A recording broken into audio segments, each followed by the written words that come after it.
Hi, I'm Donna from Simple Retirement Journey, and today I thought I'd talk about my budget. And I haven't talked about it much lately. I've decided to be a little bit more generic with what I share, and I think we're going to go with that. So I do live on slightly lower than $2,000 a month, and that is I do live on a little under $2,000 a month, and so I do have to watch my pennies, and I'm going to put up a little screenshot here of my housing expenses, and I'm going to look down while I'm talking, but I think you'll be able to see it on my screen. So my housing, if you look at the projected cost, the subtotal is $1,321.98. And this includes all my housing costs.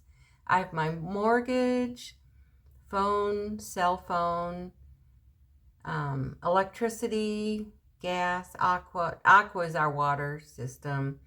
City utilities is my trash and something else. I don't know. I just pay the bill. And then I added in my monthly Medicare insurance and my auto insurance. These are the bills that I have to pay every month. Most of these, I do a auto pay, comes out of my checking account. The only thing I go in and pay monthly is my mortgage. And I decided to budget my electric and gas bill myself instead of having the utility companies budget it for me. I've done this in the past, and I usually have a credit at the end of the month, and I like having control myself. So this is what I'm doing. So I took my electric and gas bills, I added up from June of 24 to May of 25. So I added up for 12 months to get my yearly total, and I divided it by 12. So as you can see on my projected cost, my average electric bill is $53 a month, and my average gas bill is $63 a month. And what I do is when I get the actual cost, that will go in the actual cost column, and you can see I've already put in my electric bill is $46.86. That's due on December 1st. I haven't gotten my gas bill yet. So I add up the 53 and 63, and it comes out to $116 a month. And if my bills are under $116 a month, I will put the difference into a savings account. So last month, my electric and gas was about $20 less than my budget. So I put it into a savings account, and I wrote down somewhere. Well, I wrote it down, but I remember what it was. But I have, right now, I have $124 that I put into a savings account, and it's just sitting out there. And then when winter happens, when winter eventually comes, my gas bill will go up quite a bit. So I will pull money from my savings account to pay the large gas bill. So I budget that every month. And then, let's see, everything else is pretty, everything else stays about the same every month. You know, your mortgage doesn't change. My internet and cell phone doesn't change. My aqua, which is my water bill and city utilities, they will change a few dollars a month, but not a whole lot. And then I have the Medicare, and my auto insurance went up $20 a month starting in December, and I am going to do some insurance shopping. I've been with the same company since I was 18 years old, and I hate to change, but my insurance went up 15%, and I called my insurance agency, and they weren't very helpful. So I have contacted an independent insurance agent, and he will talk to me after December 7th. My independent agent also does, he helps people with determining your Medicare costs for the coming year. Right now it's open enrollment, and I have found Medicare really confusing. When I turned 65, I found this independent insurance agent, and I really trust them. And they take down my medical information, and they review, my prescriptions, that type of stuff. And then they analyze what's the best company for me to go with. So I go to them every year. And actually, I'm changing gear a little bit. I went and met with them. Some years we just make a phone call, and if my medical information hasn't changed, then there's not much to talk about. But I guess there's a lot of changes this year. And I think it's kind of like a PPO plan. This is why I contact a professional, because I don't understand all this. So anyways, he wanted to show me that he could go with my Advantage plan, or I could go with a Plan N, I believe. And Plan N, they credit you money back. In our Social Security, they automatically take out insurance. So I guess with Plan N, they refund you some of the money, but there's a higher deductible. I think it was like it was over $9,000 if I went with Plan N. And if you know you're going to be healthy all year, it's probably a great deal, but I don't have a crystal ball.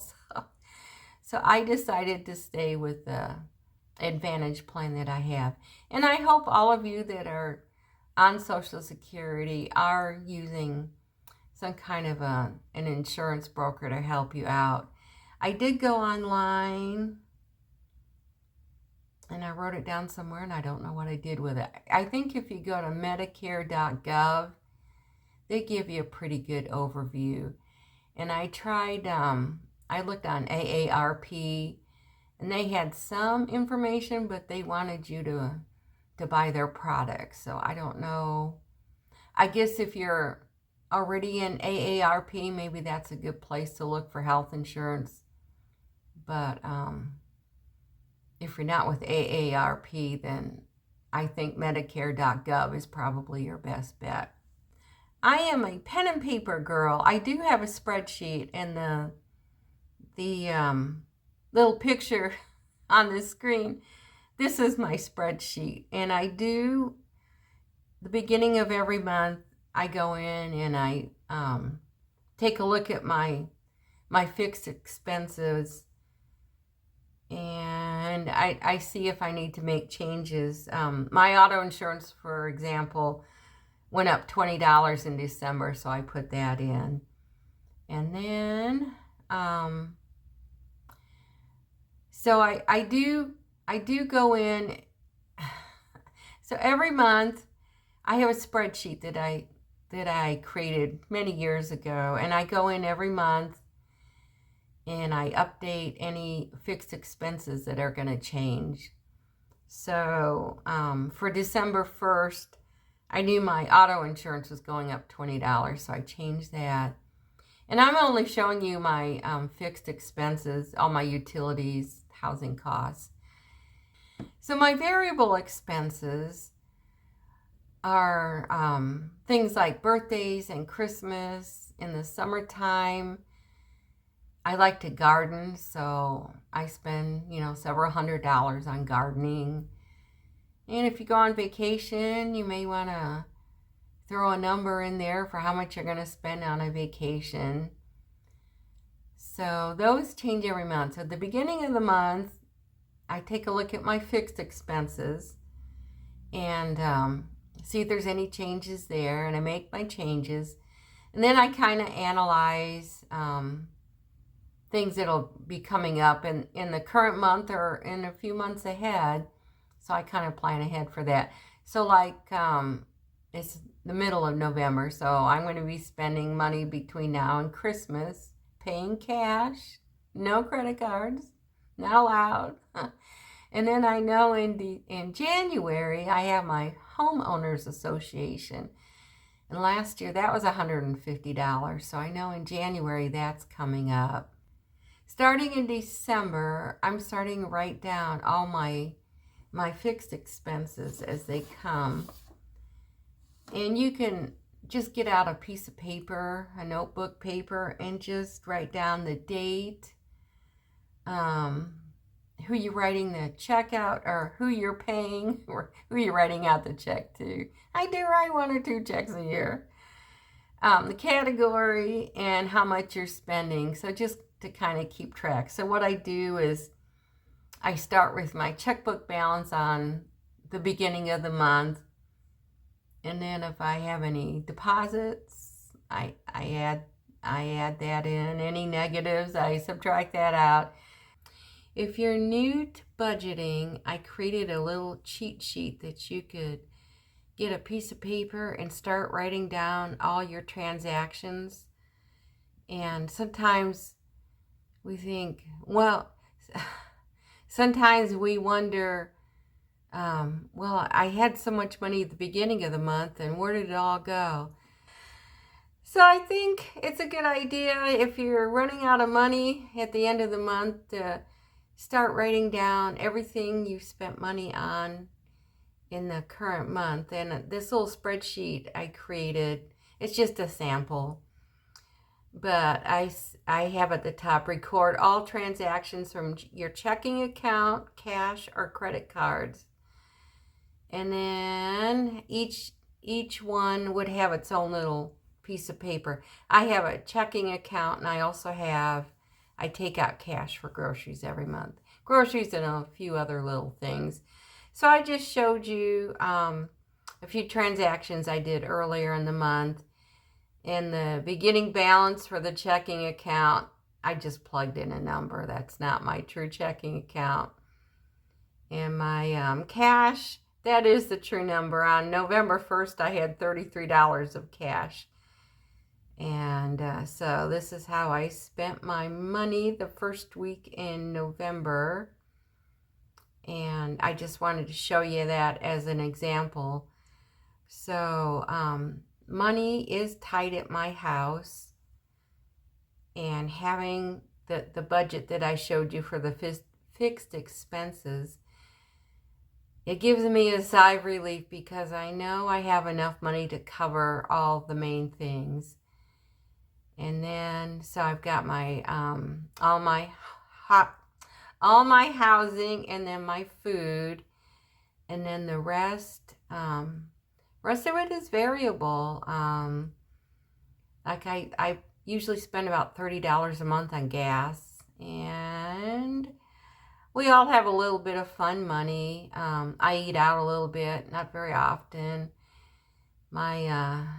My weakness is books. I've been spending a lot of money on books, so that's why I'm writing things down, is because I am running short at the end of the month, and if I keep track of what I'm spending, that'll help me a little bit. So I hope this is helpful for you. If you liked what you saw today, please click on the like button. And if you haven't subscribed and find my topics interesting, and I appreciate it if you'd subscribe. It helps our channels. It's no cost to you.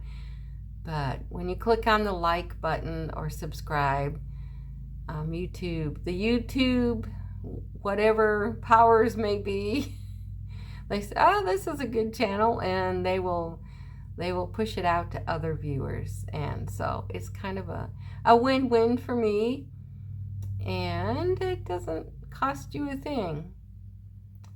And on that note, I am going to say goodbye and hope you have a good rest of the day. Bye.